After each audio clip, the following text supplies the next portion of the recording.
अस्सलाम वालेकुम एवरीवन। उम्मीद करती हूँ आप सब खैरियत से होंगे।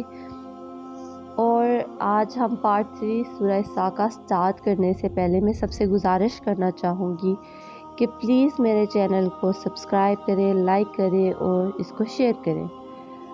सो स्टार्ट करते हैं।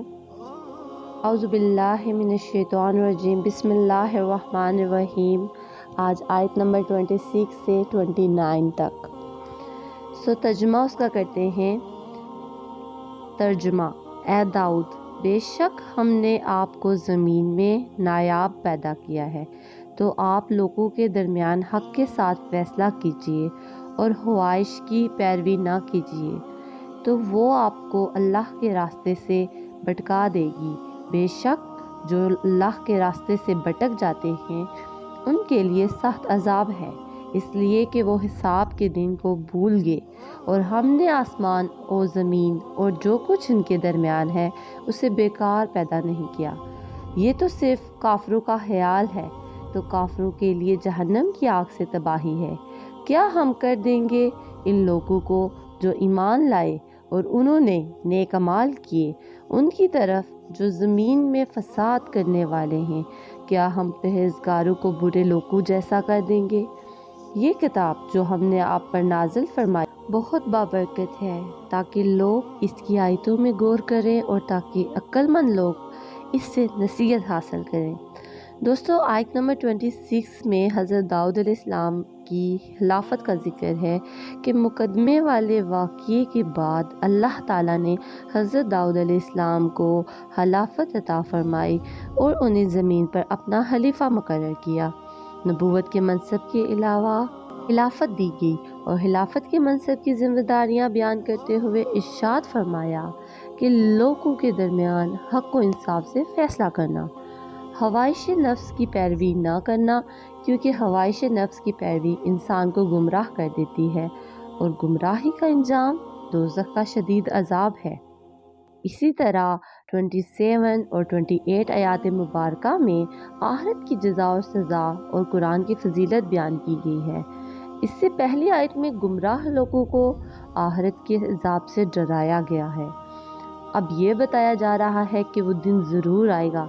अल्लाह ताला ने इंसानों और जिन्नों को बेमकसद और फजूल पैदा नहीं किया, बल्कि अपनी इबादत और इताअत और बंदगी के लिए पैदा किया है, बल्कि इस कायनात को एक मकसद के तहत बनाया है। लेकिन अक्सर लोग नहीं जानते। फिर आखिरत में सबके अमाल का हिसाब होगा। आयत नंबर 29 में ये बताया जा रहा है कि दुनिया में ज़िंदगी गुजारने का सही तरीका क्या है। दोस्तों, दुनिया में ज़िंदगी गुजारने का सही तरीका ये है कि कुरान करीम के अहकाम की पैरवी की जाए और उनके मुताबिक ज़िंदगी गुजारी जाए। इसमें इंसान के लिए दुनिया और आखिरत की कामयाबी और सादतमंदी है।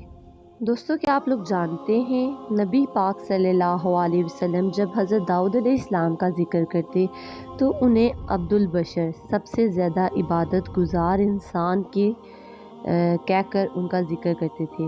और हज़रत अब्दुल्ला बिन उमर रज़ी अल्लाह ताला अन्हा से रवायत है कि नबी करीम सल्लल्लाहु अलैहि वसल्लम ने फरमाया, दाऊद अलैहिस्सलाम की नमाज और उनका रोज़ा अल्लाह को नहायत पसंद था।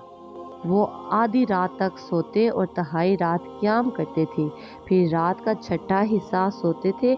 एक दिन रोज़ा रखते और एक दिन छोड़ देते। सही बुखारी की यह हदीस है। तो नेक्स्ट आयत का तर्जुमा स्टार्ट करते हैं। और हमने दाऊद अलैहिस्सलाम को सुलेमान अलैहिस्सलाम अता फरमाए। वो कितने अच्छे बंदे थे। बेशक वो बहुत रुजू करने वाले थे।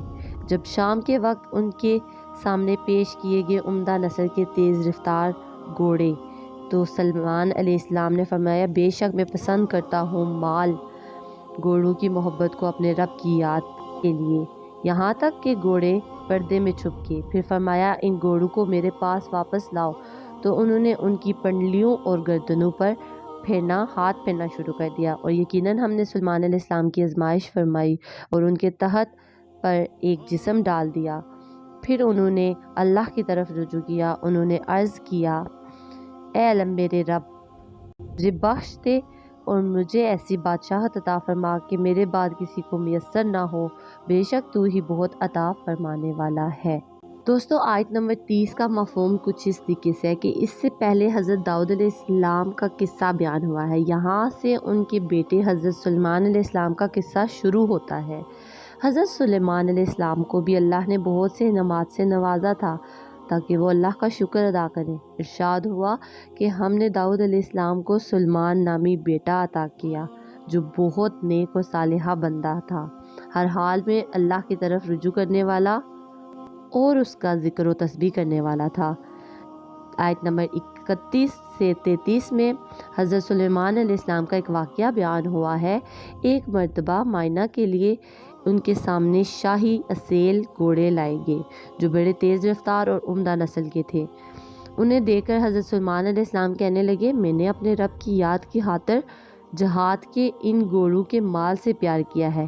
پھر جب وہ تیز رفتار گھوڑے دوڑ میں اتنے دور نکل گئے کہ آنکھوں سے اوجھل ہو گئے تو اس پر انہوں نے حکم دیا کہ ان گھوڑوں کا میرے پاس لایا جائے۔ جب وہ گھوڑے واپس آئے تو حضرت سلیمان علیہ السلام نے ان گھوڑوں کی پٹلیوں اور گردنوں پر شفقت اور محبت سے ہاتھ پھیرنا شروع کر دیا اور ان کی حاضر مدارت کرتے رہے۔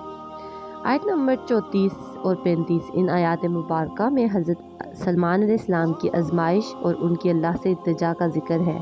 فرمایا، ہم نے سلیمان علیہ السلام کو ایک آزمائش میں ڈالا۔ آزمائش کے بارے میں مفسرین کے درمیان اختلاف ہے۔ امام رازی کی رائے کے مطابق وہ آزمائش یہ تھی کہ سلیمان علیہ السلام کسی سخت بیماری میں مبتلا ہو گئے تھے جس کی وجہ سے وہ اتنے کمزور اور نڈال ہو گئے تھے، لیکن بعد میں ان کی صحت دوبارہ بحال ہو گئی تھی، اس لیے انہوں نے اپنی اس محرومی کے بعد اللہ کی طرف رجوع کیا، توبہ کی اور اپنی لغزش کی بخشش مانگی۔ حضرت سلیمان علیہ السلام نے اپنے لیے مغفرت اور بخشش کے لیے علاوہ وہ یہ دعا کی، اے میرے رب، مجھے ایسی بادشاہی عطا فرما جو میرے سوا کسی کو نہ ملی ہو، بے شک تو بہت کچھ عطا کر دینے والا ہے، میری اس دعا کو قبول فرما۔ اللہ نے ان کی دعا قبول کی اور انعامات سے نوازا، جس کی تفصیل آنے والی آیات میں ہے۔ انشاءاللہ ملتے ہیں کل نیکسٹ ویڈیو میں۔ جزاک اللہ، خدا حافظ۔